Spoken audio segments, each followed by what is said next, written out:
more than they value Dawnbreaker, just because the Tiny's more flexible, despite them, kind of being similar support slash core tanky heroes. They're good, decent at beginning fights. I do value it more, and I think against the Necrophos is very good. We probably won't see his rotation up until the 5-minute mark, though. Up lane though, First Blood gets drawn out. Unfortunately, Tianming went away to try and provide support by dragging in some creeps, but leaving Beyond by himself means that he's susceptible to getting ran down. Huge fatal bonds as well from the Warlock, assisted in them getting that First Blood game. Ooh, we've done it slightly off the mark. Weird. It's a little bit too late, but they're gonna grab Boba instead. Yeah, they also find this kill. Baboka falling very low and will end up taking a tumble here. SJ also going to end up dying though. Fatal Bonds doing quite a big work from Siamese Cat. They're trying to chase down Ori though. Half HP. My goodness, that damage. Pudge not really having a good time. Forced away from this mid lane, and that's going to allow the side of Dandelion Esports Club to aggress. But they're smoking up themselves on the other side. This Marcy's still level 5. Sleep ends up connecting with the Pudge. But a very good Echo Stomp here, but this is a dangerous position, and 3 heroes caught inside of the ultimate from the Warlock. There's the counter initiation. Monet throws in the Storm Hammer as well. They've already lost SJ. ZC, half HP now. Using the Ghost Shot, but could actually stay alive long enough because here comes Summer, revealing some items onto Ori, and a huge Reaper Scythe brings down the Pudge. Necrophos managed to get himself through those. Is going to be incredibly effective against Pudge, especially given that he's got a Warlock and whatnot on his team. Monet mid lane managed to dodge the Echo Stomp like a boss. And now they want to maybe get some revenge onto ZC, but Beyond has shown up, revealing an aura of Atos as well. They dispose Monet into an awkward position, and yes, they hook back Beyond, but Monet, the big carry, is going to end up dying. They haven't even killed Beyond just yet. It will end up finally expiring, but they are looking for some ways to try and keep this fight going on the side of Dandelion. Summer shows up as well now. First hit, Root baby, finding out those Warlock, and they will be able to find that kill. Tianming dies inside of the Wall of Replica though for this. SJ also dies in front of Ori, but Ori might find himself dying immediately after returning to this fight. The Spirit Vessel charge applied onto him, bringing his HP pool down to a very, very, very awkward level, so he has to leave the fight. Now they come across Summer. This is a premier hero to find if they can grab him. That's the last Savage Roar available. Tianming throwing in the Split Earth to try and buy some space and time. It's not going to be good enough though. They get the toss back into Ori. Dismember will be there. Do they have enough damage to get this kill though? The Savage Roar will be interrupted by this Warlock Golem dropping. SJ ends up losing his life. With the Fatal Bonds out, the Lone Druid Bear taking too much damage, gives it over to the main hero, and Lone Druid will die as well. They have what it takes, and Team Aster are aware that something is awry though, so they're going to try and interrupt this. The hook doesn't connect onto anything here, and XXX close to being able to have the Aghanim Scepter, so they'll be able to spam out more and more of these shells. They almost brought down this bear though. Monet hoping for that damage, but the Savage Roar will save it. SJ might not be as lucky though, and they're aggressing onto the high ground here from Dandelion, hoping to save somebody, but instead they only put ZC in range of a hook. Ghost Shroud will be there to protect them for now. They'll come out the ultimate from this ET, but the vacuum into the big hammer from the Sven. Team Aster coming through with the team play, enabling them to win this team fight. Going into that threshold on top of the hill where they aren't able to fight them, putting into the vision there as well that the Warlock ended up placing. They didn't even have the Golem for this fight either. They're just significantly stronger. I think it was all over once Pudge ended up landing that hook off at a Necrophos. They weren't able to fight them anymore, but they wanted something. Well, one of the things that will end up happening as well, Adman feels that gets tossed back into the waiting hands of Monet to get the kill. Tier 2 tower should fall as well. ZC also about to lose his life middle. Get some assistance from the team, but Baboka shows up with the Blink Dagger. They are able to get that ZC kill. It might cost something in the other side though, but not enough damage. They just don't seem to have enough damage. They get these heroes so low nerf, but the final punch that they need, they just seem to lack reliably in this game. And this fight might not be over just yet. Baboka getting forward, looking for a way to bring down Summer. Nice vacuum from XXX into the wall, and Ori coming forth with this dismember. There's the Storm Hammer as well from Monet. They want the bear and the hero, and they're gonna get them both. Greed from Team Aster is not greed if you get it, and they also managed to come back in for the tier 1 tower middle. They left the Golem just to push the tower while they're winning a team fight elsewhere. Alright man, Aster can just do anything right now. Right? And they just stumbled into the BKB and the Mage Slayer because he wanted the mana regen. I mean, that makes sense. Oh no! Summer got tossed back. Baboka showing why he has that massive score on this hero. You get the quick kill onto the Lone Druid. SJ about to get mown down by Monet as well, but Monet opting for the safety as he recognizes the final second of the BKB. Exactly how Beyond is dealing with it right now. He seems to be pushing other areas of the map. He's going to be, cutting waves, routing towers with his great treants. That until his team is actually able to take fights into them, until his lone druid is like 12 slotted. Oh no, Zetzi was trying to walk in for an Invis. Guess what? The whole combo, my friend. Big blink, the toss back into the dismember, guaranteed kill. And it looks like the same fate will be shared by SJ. It doesn't get tossed back, but just gets walked down. Ion Shell, Surge, Pudge. Alright, seems very fair and balanced to me. I don't see any issues with how this is going. But they're just everywhere. The skill lead just keeps increasing. Nobody on the map except for Beyond and Summer are getting anything. And even them, they're only getting it by ratting at the moment. Even Tianming, no way. But Boca, relax, my friend. It's only a game. Catches up to this ET, just waiting for some reinforcements. The reinforcements are going to be the Sven. More gold for Monet, more mental damage inflicted, and closer we get towards a game 1 victory for Team Aster. Yeah, I took like 3 psychic damage there from watching that happen. That is rough, man. Oh no, they catch Beyond in the trees. I don't think they can interrupt this again though. They have normal punch. Oh no, normal punch is out. Oh no, he just got the Aghanim shot. Oh man, XXX, unstoppable streak. And they're not done because they're also aggressing onto Summer. They get the kill onto the bear. They bring down SJ as well. They're also looking for the hero, Lone Druid, understanding that there's no option here. They drop a celebratory golem on top of him, but yet again, all it does is hit the buildings. 23 minutes in, and Dandelion Esports Club has seen enough. GG, well played as call, and Team Aster cruise to a game 1 victory. So let's see, this lane has to go well. And I really want to see what the build-up is going to be on this Broodmother to be as effective as humanly possible. Down bottom for Boca, almost losing his life here, and he will indeed end up taking a tumble as Summer finds the first blood on this Wraith King, bringing down the Visage. And I'm very happy to see a dead support Visage. Personally, I don't like this hero as much support as I do core, so shout out Summer for being able to exploit some of this earlier weakness on the hero. Tier 1 tower up here. We'll bring up this Underlord as well. Looking for a kill potentially onto Beyond. They have access to the bubble from Monet if he wants to utilize it. There, it's going to drop down. Is this going to be a kill? Ori also showed up, went in with the rolling boulder, or has that option now. SJ trying to find some degree of save, not going to be able to do so. End up losing this Beyond DK. So first big rotation of the game from Ori. Goes top. It's a lot of commitment from them. They use practically everything there, but ultimately not only does it get them the kill nerf, but it protects the tier 1 tower, so they still have the space to play around in the top lane. Be cool.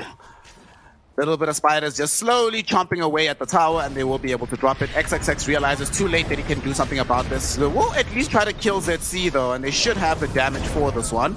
Ori doesn't even need to commit more than a couple of token rolls in. They do find the kill. Didn't even need the Magnetize nor the Golem for that one. It's level 10 on its Spirit if you're plus 325 rolling bowling distance, so it is much easier to gap close, get on top of heroes, and he might take advantage of that one here to try to get on top of Zuzi does. Woo!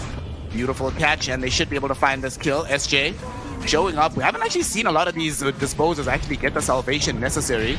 Will end up dying himself as well, so putting himself into harm's way. Monet with the double damage rune, claiming the double kill here. Yeah. It doesn't look like they're letting up now either. They're continuing this aggression. Okay, Summer has access to the ultimate. Will get caught out by both Monet and Ori. XXX has shown up as well through the Fiend's Gate. Tianming throws down this ultimate, and they chopping down onto the Warlock with these spawn spiderlings. They drop down the Golem still though, and Monet throws out the Chronosphere with the Soul Assumption. They have enough damage to bring down SJ, but do they have enough with the real heroes? Because Monet getting eaten alive by ZC will cost the life of Summer though, and ZC also dies here to XXX, who's claimed so much damage here in the middle of this fight. Look how hard he's hitting on this Underlord. Beyond might be another victim as well, and that is indeed going to be the case. Double kill for XXX, who was sitting on over 500 damage on this Underlord. Seems very fair and balanced for this participation early on, pre-15 minutes now. Still though, this is a fight that Aster did have to commit quite a lot for, but they didn't commit everything absolutely in that situation. And the important thing is that they do manage to bring down a big kill onto this Wraith King. When you're farming for this Rad, as we just look at SJ dying again, that was painful, very painful. XXX now on a dominating streak, but Dandelion, why did they take that fight nerf? Could they have gotten away from it somehow and not force the situation as now? We'll talk about it in a second, because Zetzi in danger as well as Ori not letting up anywhere on the map. They're chasing down this Broodmother, and they should be able to kill her. Her Orchid not complete just yet, She'll have to wait for some time before she gets it, as she has lost her life. Beyond, at the very least, able to claim a return kill onto this Warlock, but not going to be good enough to protect the tower. And it's Team Aster. Bit of deja vu that we see from game number 1 here, Neff, because they are making this early game very, very difficult for Dandelion to play. I mean, here's the issue. Once you're in against this mid Earth Spirit, you're in. Very few heroes are able to get away from it. That 4-second cooldown on the rolling boulder. And Team Aster will be exploiting that by going into the Roshan pit right now. The date with the big man seems to be quite successful on their side, with this Visage familiar damage, XXX being here as well. They'll be able to claim this without too much difficulty, and no real option for Dandelion to try and contest against this. I mean, item build right now. He's waiting for. It's the Fiend's Gate. They had the Fiend's Gate. SJ going to be the one that's potentially sacrificed for this one. Try to get away with the rebound, but it's not going to be good enough, and that's a very quick and easy kill. They can all just head back now. Because they use Fiend's Gate, they're all going to be able to head back and potentially still play aggressively onto the tier 2 tower in the top lane. Man, whenever I see teams ahead playing with this Fiend's Gate, it seems so difficult to mount any kind of map control or map pressure against a squad that is further ahead than you and that can just show up at any given time and outfight you at the same time. Time the BKB comes out on the Earth Spirit, he doesn't care about that Radiance anymore. Oh, connects with the Broodmother. I'm not sure he's going to be able to find the kill. They've got allies streaming in right now. Beyond, they did throw in the stun with the Dragon Tail onto Ori, but weren't able to actually connect more damage onto him. Ori gets the roll back onto Beyond with his BKB active, and Beyond doesn't have a BKB of his own. He committed the blink to get forward, so now has no options for getting back. And at the same time, they also managed to pick off SJ, the Visage familiars of Baboka, finding him, isolating him, and killing him. Beyond. In danger. He's teleporting in. He's thinking about teleporting into the Fiend's Gate. Unfortunately, the Fiend's Gate brings in heroes faster than he can get out, and he will wind up losing his life.